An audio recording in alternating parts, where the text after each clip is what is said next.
Hi mga kachika! It's me again, Mard Simplicities Vlog. Welcome back to my YouTube channel.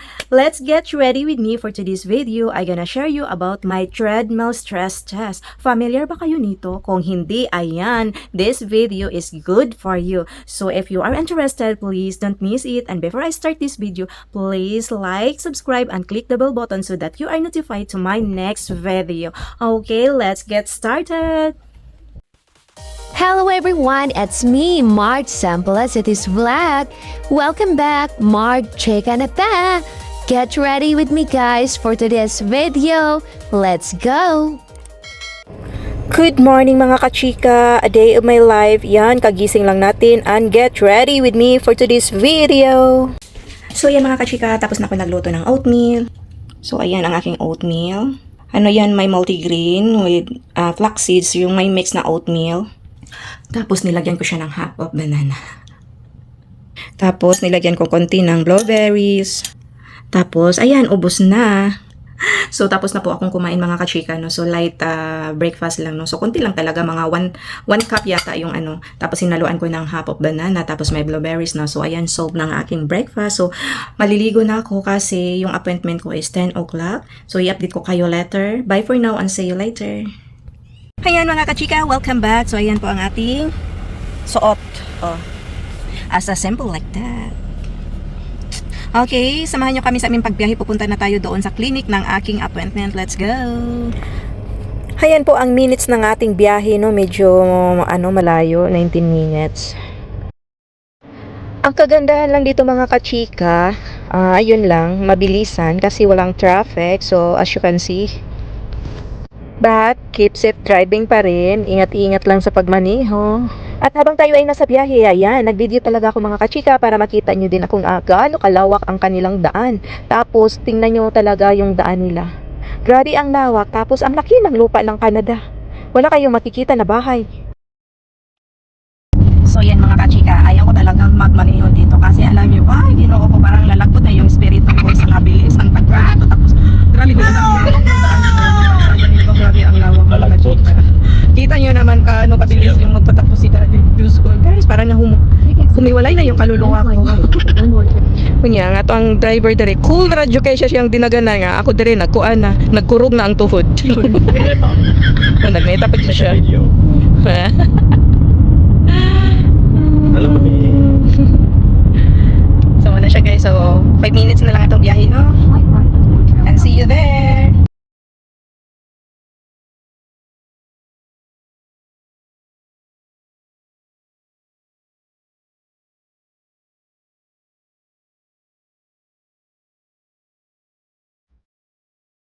So yan mga kachika, nandito na tayo, no? So nag-park na. Nag-park na kami guys. At ayan po ang building. So dami ng mga sasakyan naka-park. Tapos may bayad pa dito mga kachika. So magbayad muna kami.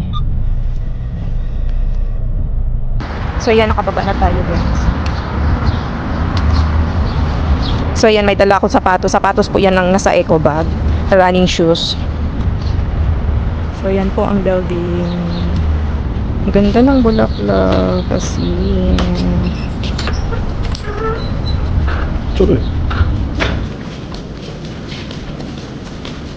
So nandito kami sa lobby guys. Kasi magano pa si Daddy, isisipol pa yung parking lot. Tapos nasa second floor po yung natin. Yung doctor's room. So yan guys, nandito na kami guys. Wait na lang. Tapos na kami sa information. So ayan mga kachika, medyo mahina yung boses ko kasi nandito na tayo sa sa private area. So baka yung iba. So ayan po, dyan tayo papasok, no? Yan po ang mga rooms. So yan mga kachika, meron akong ipapakita sa inyo na ilang segundo lang yung video clip ng ating treadmill stress test. So bawal talaga mga kachika, pero si Daddy nakakuha siya ng ibang-ibang information ba about sa aking treadmill stress test. So ito ipapakita ko sa inyo. Good.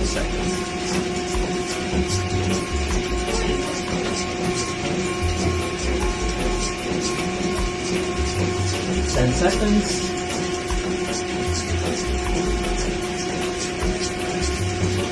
Speeding you up in 3, 2, 1. Okay. O, kung gusto mo mag-cut, pwede. Mas maganda yan.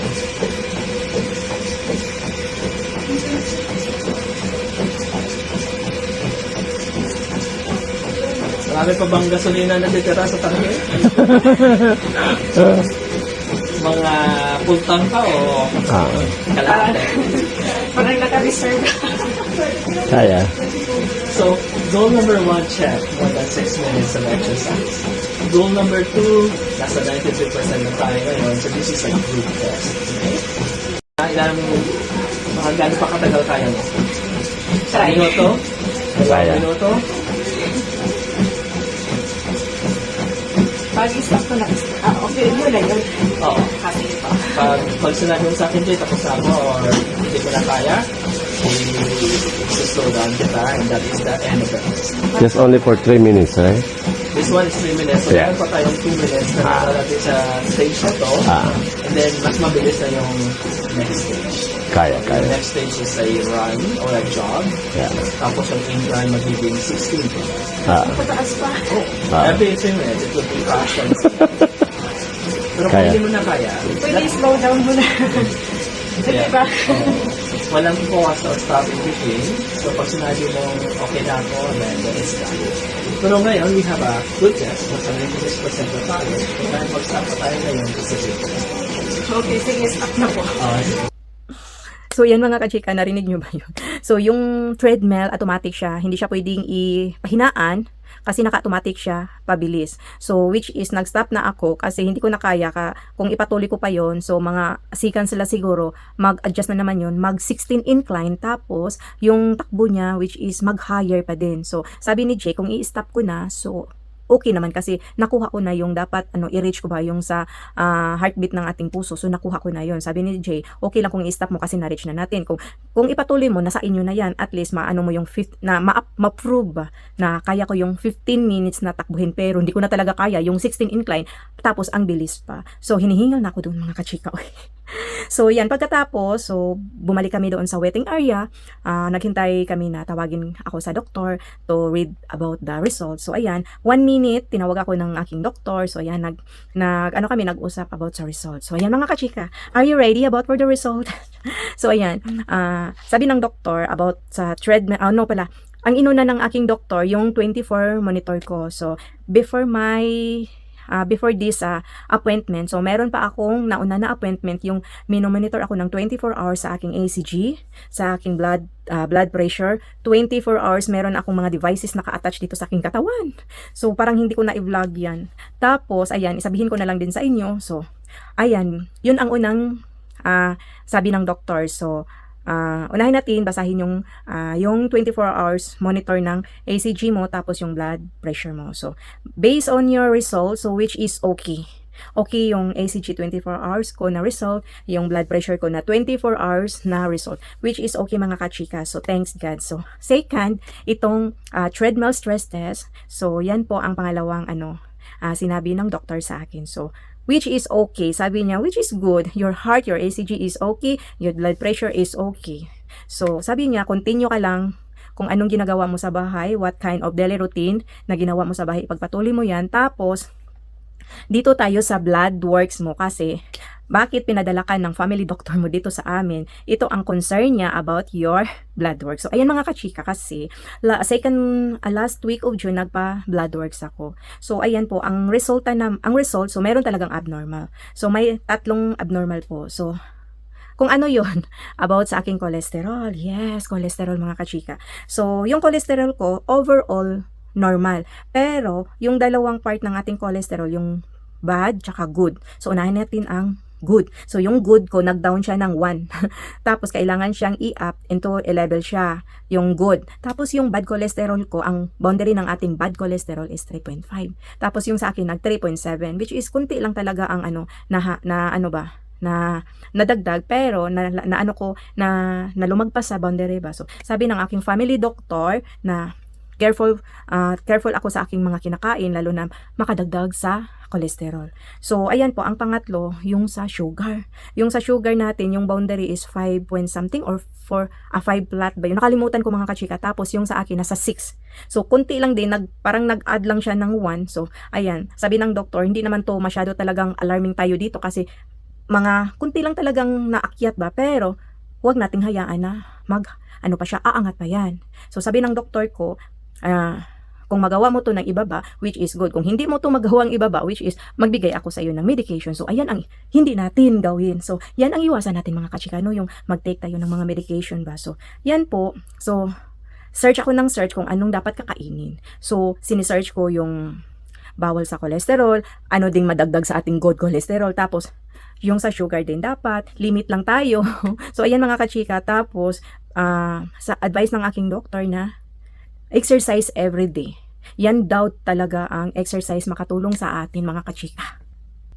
So ayan, dapat tayo ay mag-ano din sa ating sana ang video ko na ito mga kachika nakatulong po sa inyo at meron akong naidagdag na kunting tips po sa inyo para ma-aware din po kayo. So ayan mga kachika, hanggang dito na lang ang ating yung appointment sa ating doktor. So pagkatapos kami ay lumabas na. So ang saya ko talaga, which is happy ako sa aking results. So ayan po mga kachika, thank you so much and please don't forget to like, subscribe and click the bell button so that you are notified to my next upload. So ayan mga kachika, in short, lumabas na kami sa building at kami ay mag-IKEA. Samahan niyo kami.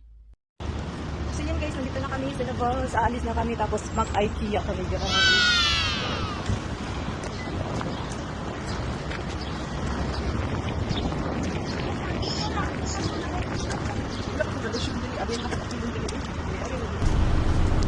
Ayan mga kachika, nandito na tayo sa sasakyan.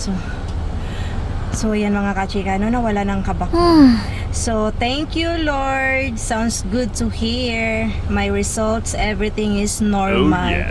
So, yan guys, normal ang ating heartbeat, ang ating ACG, ang ating treadmill stress test, which is good. So, yan. Thank you, Daddy, to support me as always. Tapos, mag-IKEA daw kami, guys. So, let's go! Hi mga kachika, we are here at the IKEA. So, entrance. So, titingin kami dito ng mga organizer ba. So, let's get inside. So, nandito na tayo sa loob. So, guys, masarap din dito kumain. So, diretso kami sa kanilang food court.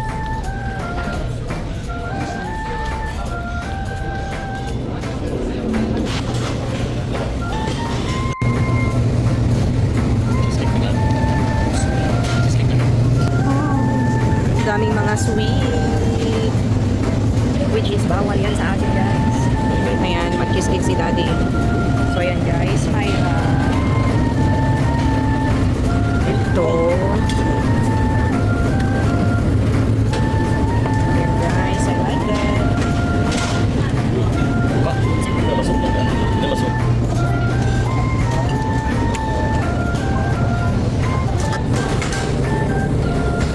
Tobig. Ano lang?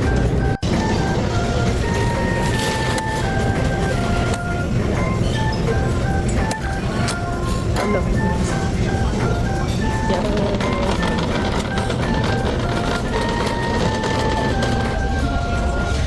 So guys, asay lami. Ako man ni. Chiri. Dili man ni ako. So mara ni ako guys, salad ug kaning ay salmon. Guys, naibog lagi ko ani. Maro man ni si Daddy oy.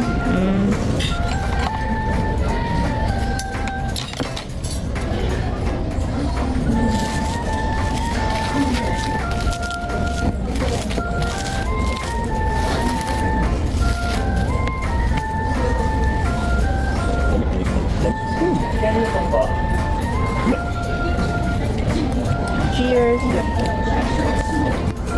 Cheers.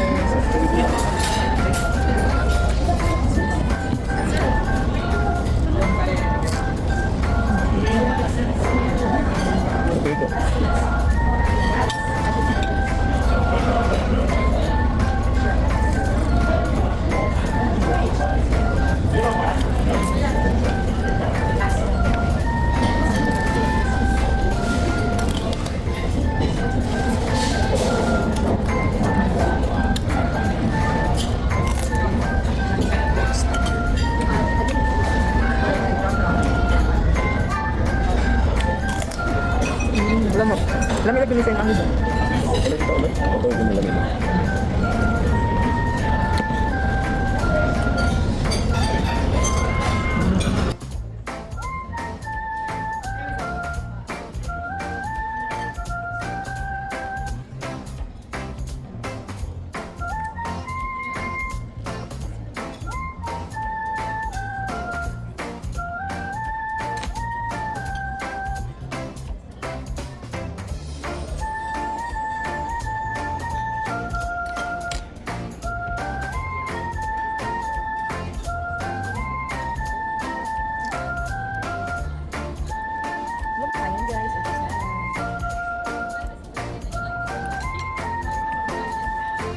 So yan mga kachika, tapos namin kumain. So diretso na kami sa aming pakay. So ayan, may nahanap na kami tingnan nyo, cabinet. So ito yung nagustuhan ko instead of this. Ito siya, ang price niya is $99. Tapos ano lang siya ba, ganyan lang. Yan o, nakastanding na. Tapos ito siya, medyo ganun siya ka-level sa akin. Tapos, ayan, marami pang malalagyan sa loob. O, diba? So ayan, nahirapan ako kanina. So ayan, binaliktad ko na yung camera. So tapos, ayan, maganda pa dito. Malagyan pa siya ng ano ba, decoration dito ng anong ilagay natin sa itaas tulad nito. O diba? Tapos yung price niya, ayan po, $69 ito siya. So ito pala siya, glass door cabinet, Roadsta. Ayan po ang pangalan ng model niya. So dami talagang mga ano pa dito mga kachika. Wow. Oh, mga ano sa wine. Oh. Wow, cute sa siya di oh. 89. Butik na? Hala, kaya ganahan medyo siya mo palit. Hala.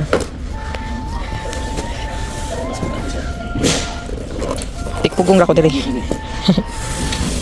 Oh. So ana na siya guys. Huwag na tayo mga item, dali na to i-claim no. So by kuha na siya. Ikuha on good or i-claim na. Pero by yourself. Claim by yourself. Ikaw nang maghanap kung saang aisle po. Ayan, tingnan yung mga number dyan. So, dapat nakapicture kayo doon sa tag niya. Tapos, hanapin nyo na dito kung saan aisle. Oh, ayan. Napakalaki talaga yung IKEA, guys. Oh. Guys, nandito kami sa clearance area nila, guys. Tapos, may nakita kami. Oh, yan. Parehong-pareho talaga, guys. Tapos, yung price niya. Look! Oh. Kaya, dino-double check ni Daddy, guys. Kung ano ba siya, walang sira, walang damage. Ayan, oh. So, pag wala, guys. So, yan. Ito na lang kunin natin. At least, nakasave tayo, guys. Instead, $169. So, $115 na lang. Oh, kaso ano na siya, yan na po. So, ang problema, yung pagbiyahe. So, yan. Guys, nadala na talaga namin. Pero ganito na siya, guys. So, ano na, hindi na kami install sa bahay. Hala. Wait sa. So, ayan mga kachika. Nabili talaga namin. Pero ganito na siya. Install na siya. At least, nakasave kami pa. So, ano naman siya, kompleto, walang damage. It looks like a new. Shortcut tayo mga kachika. From this to this. So, ayan mga kachika, yung organizer ng aking bag tsaka sa aking mga gadget ng aking pang-vlog. May organizer na tayo sa ating mga gadget tsaka sa ating bag. Yan po ay ating gift of myself. Ayun mga kachika, I'm so happy. And thank you for watching and see you next time. And please don't forget to like, subscribe, and click the bell button so that you are notified to my next vlog. Bye! See you next time. God bless you all.